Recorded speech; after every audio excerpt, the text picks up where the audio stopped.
Bonjour, voici l'affiche histoire numéro 13. Aujourd'hui, Israël et Palestine, accord d'Oslo 1993. Il s'agit du 11e volet sur les 15 au total. Comme toujours, le tableau récapitulatif qui vous indique où j'en suis par rapport à toutes ces vidéos, qui vous expliquera tout le passé, tout le présent et qui nous permettra de mieux comprendre l'avenir au sujet des conflits Israël et Palestine. En vert, la vidéo en cours. N'oubliez pas de regarder l'encadré sur la droite qui vous expliquera exactement le pourquoi du comment je fais tout cela. Afin de contextualiser les accords d'Oslo de 1993, voici quelques dates clés que j'ai préalablement énumérées dans les vidéos précédentes. Contexte historique du conflit israélo-palestinien au XXe siècle. Le conflit israélo-palestinien trouve ses racines dans le mouvement sioniste du début du XXe siècle visant à établir un État juif en Palestine, alors sous domination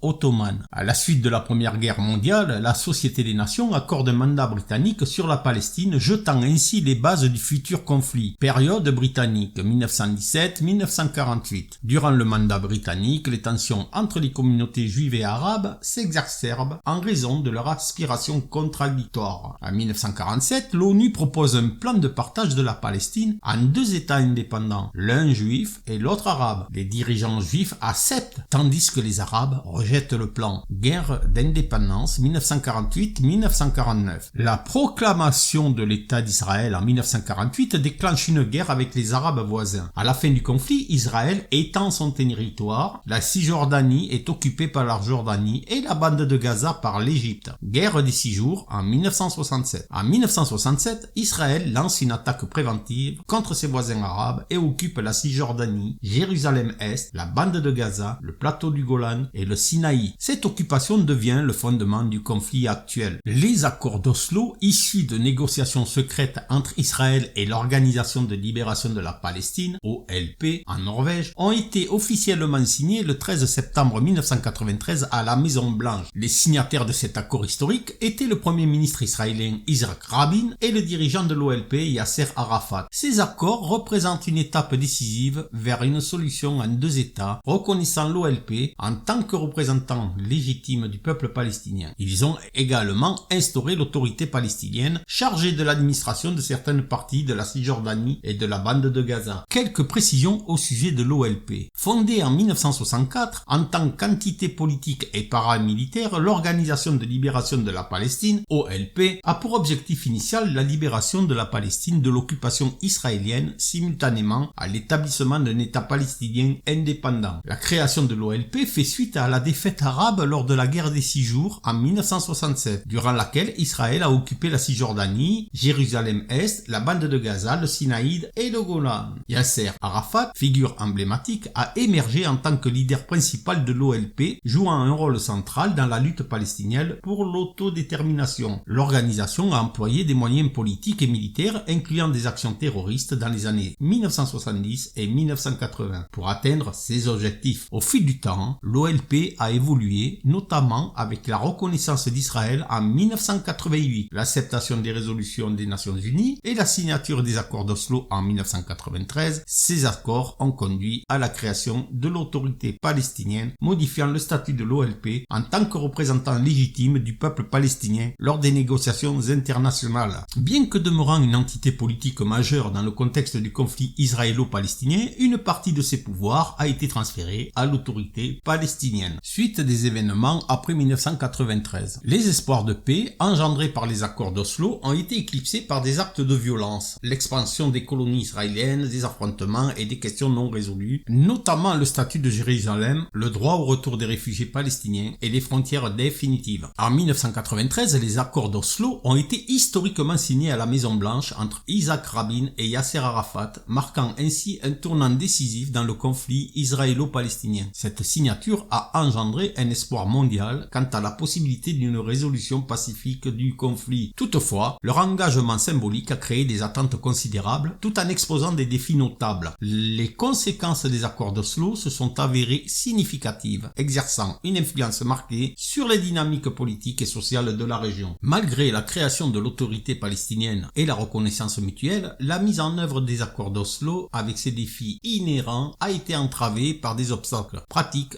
et politique. L'expansion des colonies israéliennes a créé des points de tension, sapant la confiance mutuelle. Les années qui ont suivi les accords d'Oslo ont été marquées par une complexité croissante. Les dirigeants successifs, tels que Benjamin Netanyahou en Israël et Mahmoud Abbas du côté palestinien, ont navigué à travers des négociations difficiles, des périodes de calme apparent et des flambées de violence. Les pourparlers post-1993 ont été centrés sur l'évolution des frontières, avec des propositions et des contre-propositions concernant la Cisjordanie, Jérusalem-Est et Gaza. La question épineuse de Jérusalem, revendiquée comme capitale par les deux parties, a été au centre des impasses. Les événements autour de la vieille ville de Jérusalem ont souvent déclenché des tensions régionales. La question du droit au retour des réfugiés palestiniens, tout en symbolisant des aspirations nationales profondes, est resté un point de discorde majeur. En conclusion, bien que les accords d'Oslo aient initialement créé un élan vers la paix, la persistance des défis a rendu la réalisation complète de la résolution du conflit ardue. Les aspirations nationales, les considérations religieuses et les enjeux territoriaux demeurent des facteurs complexes dans cette situation. Les dirigeants successifs, succédant à Rabin et Arafat, ont dû naviguer à travers des pressions internes et externes, entravant souvent la progression vers une paix durable. La persistance de la violence sporadique, des affrontements territoriaux et des échecs dans les négociations ultérieures a souligné la fragilité de la stabilité régionale. Bien que les accords d'Oslo restent un jalon, leur pleine réalisation reste un défi. La nécessité d'un dialogue continu, d'une compréhension mutuelle et d'une résolution équitable des questions en suspens demeure impérativement pour parvenir à une paix durable dans la région. Le chemin vers une résolution complète du conflit israélo-palestinien exige une diplomatie ingénieuse et un engagement persévérant de toutes les parties impliquées.